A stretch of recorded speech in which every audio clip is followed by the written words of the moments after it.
देश दुनिया की हर बड़ी खबर दे हुणे डाउनलोड करो number 1 news app Dainik Savera times. आज विज्ञान भवन में पंजाब के किसान यूनियन के नेताओं की बैठक भारत सरकार ने आमंत्रित की थी। इस बैठक में हमारे भारत सरकार के रेल मंत्री माननीय पीयूष गोयल जी, हमारे राज्य मंत्री माननीय सोम प्रकाश जी, कृषि सचिव, कृषि मंत्रालय के अधिकारीगण, पंजाब सरकार के अधिकारीगण और यूनियंस के नेतागण उपस्थित हुए। काफ़ी लंबी चर्चा हुई और यूनियंस के लोगों ने अनेक विषय हम लोगों के सामने रखे। हम लोगों ने उन विषयों पर चर्चा की और चर्चा करने के उपरांत यह तय हुआ कि ये चर्चा अभी और जारी रहेगी। चर्चा सौहार्दपूर्ण वातावरण में थी और सभी लोगों ने गंभीरता से अपनी बात रखी। सरकार का पक्ष भी हम सब लोगों ने रखा, लेकिन अभी आज की बैठक में ये ध्यान में आया कि उनकी डिमांड और सरकार की स्थिति इसमें काफ़ी दूरी है और एकदम ये रिजॉल्व होने वाला नहीं है। इसलिए मैंने उन्हें आग्रह किया कि वो लोग लगातार हम लोगों के साथ बैठें और हम लोग सभी कृषि के क्षेत्र में काम करने के लिए और कृषि को समृद्ध बनाने के लिए प्रतिबद्ध हैं और आप उससे सीधा लाभान्वित हो, एक दूसरे के पूरक हैं। इसलिए हम लोगों को बार बार बैठकर विचार करते रहना चाहिए। तो मैं धन्यवाद देना चाहता हूं सभी यूनियंस का कि वो आए और अच्छे माहौल में उन्होंने चर्चा की। हम लोगों ने उनको यह भी बताया कि नरेंद्र मोदी जी के समय में कृषि के क्षेत्र में काफ़ी व्यापक तरीके से काम हुआ है और कृषि के क्षेत्र में जो बाधाएं अनुभव की जाती थी उन बाधाओं को भी दूर किया है। जहां फंड्स बढ़ाने की ज़रूरत थी वहां फंड्स भी बढ़ाए हैं। जहां संस्थागत काम करने की आवश्यकता थी वहां संस्थाएं बढ़ाई हैं। जहां योजनाओं की आवश्यकता थी वहां योजनाएं बढ़ाई हैं और जहां कानून बनाने की और बदलने की ज़रूरत थी तो कानूनी रूप से भी रिफॉर्म किए हैं। जैसे एमएसपी बढ़ाने का काम नरेंद्र मोदी जी के समय में हुआ, 10,000 एफपीओ बनाना, उन पर 6,850 करोड़ रुपया खर्च करना, यह नरेंद्र मोदी जी के नेतृत्व में काम शुरू हुआ। इससे 86% जो छोटे किसान देश में उनको इसका लाभ मिलने वाला है। कृषि के क्षेत्र में जो निजी निवेश नहीं पहुंच पा रहा था गांव तक और उसके कारण गांव के पढ़े लिखे बच्चों को रोज़गार के भी अवसर उपलब्ध नहीं हो पा रहे थे और कृषक भी इंफ्रास्ट्रक्चर का उपयोग नहीं कर पा रहा था। तो इसलिए एफपीओ बनाने के बाद जो की है उससे छोटे किसान को बहुत लाभ मिलेगा और किसान महंगी फसलों की ओर आकर्षित होंगे। किसान को नई टेक्नोलॉजी मिलेगी, अच्छा बीज मिलेगा, अच्छा पेस्टिसाइड मिलेगा, कानूनी मंच मिलेगा और इसके माध्यम से निश्चित रूप से वो अपनी माली हालत सुधार सकेंगे और एफपीओ 2 करोड़ रुपए तक का लोन भी ले सकते हैं प्रोसेसिंग के लिए, जिस पर 3% ब्याज की सब्सिडी भी भारत सरकार प्रदान करेगी और वो 2 करोड़ से ऊपर भी ले सकते हैं, लेकिन 2 करोड़ तक ब्याज की सब्सिडी भारत सरकार किसानों को देगी।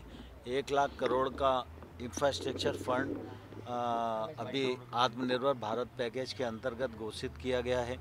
उसका क्रियान्वयन प्रारंभ हो गया है।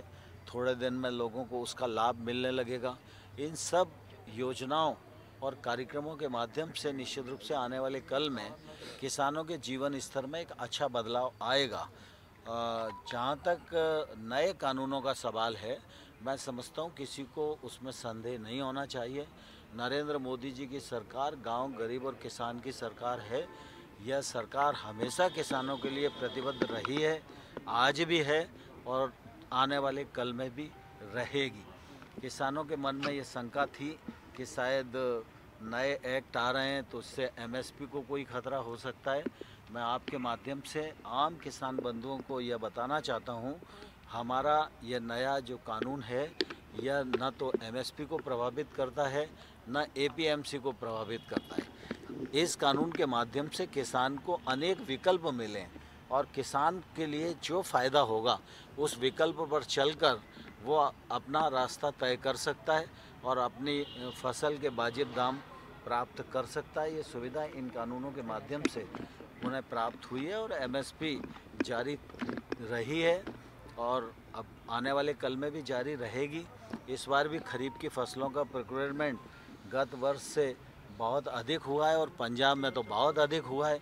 रबी की फसल का एमएसपी बुआई से पहले हम लोग घोषित कर चुके हैं, इसलिए एमएसपी के प्रति सरकार की प्रतिबद्धता मैंने लोकसभा और राज्यसभा में भी दोहराई थी। माननीय प्रधानमंत्री जी, हमारे राष्ट्रीय अध्यक्ष जगत प्रकाश नड्डा जी, उनने भी समय समय पर इस बात को कहा है, इसलिए इस मामले में कोई शंका किसी को होनी नहीं चाहिए। दूसरा जो विषय प्रमुख रूप से ट्रेन्स का है, तो ट्रेन्स के मामले में हम लोगों का ये आग्रह था कि आपको अनुकूल वातावरण देना चाहिए और इससे पंजाब का ही फ़ायदा होने वाला है।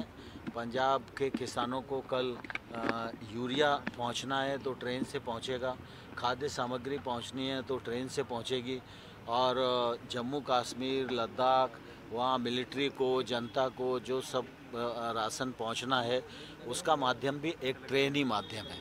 और दीपावली का मौसम है, दीपावली के समय पर हर व्यक्ति अपने घर आना चाहता है, तो निश्चित रूप से पैसेंजर ट्रेन और गुड्स ट्रेन दोनों को एक साथ ही चालू करना चाहिए।